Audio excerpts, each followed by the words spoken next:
Math আতঙ্ক বা গণিত আতঙ্ক প্রত্যেক স্টুডেন্টের কাছেই একটা বড় সমস্যা।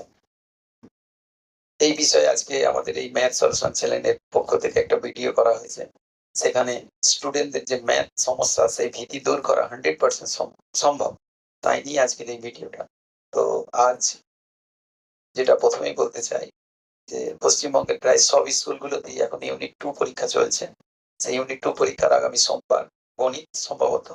তো মেইনলি মাধ্যমিক স্টুডেন্টদের উদ্দেশ্যে বলা হচ্ছে যে গণিত পরীক্ষার যে খাতাটা খুবই সুন্দরভাবে সাজাতে হবে পরপর স্টেপ বাই স্টেপ। তাতেই নাম্বারটা ভ্যারি করে।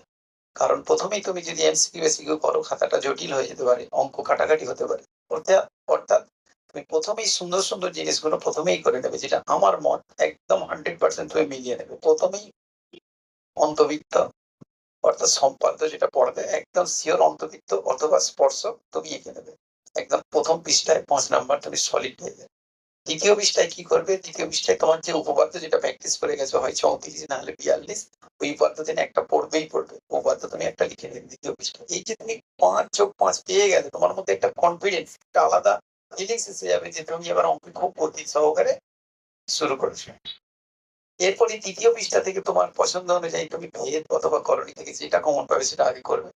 তারপরের পৃষ্ঠায় গিয়ে তুমি শঙ্কু অথবা গোলক থেকে একটা অঙ্ক করতে পারবে। অর্থাৎ প্রত্যেকটা পেজ অনুযায়ী তোমার চ্যাপ্টার আলাদা হয়ে যাচ্ছে। কি সুন্দর একদম পরিষ্কার পরিচ্ছন্ন পরপর অঙ্কগুলো হয়ে আসবে।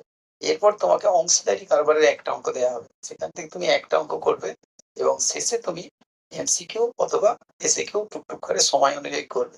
তবে একটা অঙ্ক যদি আটকে যায় সেই অঙ্কটাকে নিয়ে সময় নষ্ট না করে পরের অঙ্ক আবার নতুন পৃষ্ঠায় গিয়ে শুরু করবে। এটাই হচ্ছে ভালো স্টুডেন্টদের মূল লক্ষ্য। অর্থাৎ এই ৪০ নাম্বারের মধ্যে সবথেকে বেশি স্কোর করতে গেলে তোমাকে আসল ওই ৫+৫ যোগ ৩ যোগ ৪ যোগ এই ফর্মুলাটা তোমাকে ইউজ করতেই হবে। দেখবে 100% তুমি অঙ্কে বেশি নাম্বার তুলতে পারবে।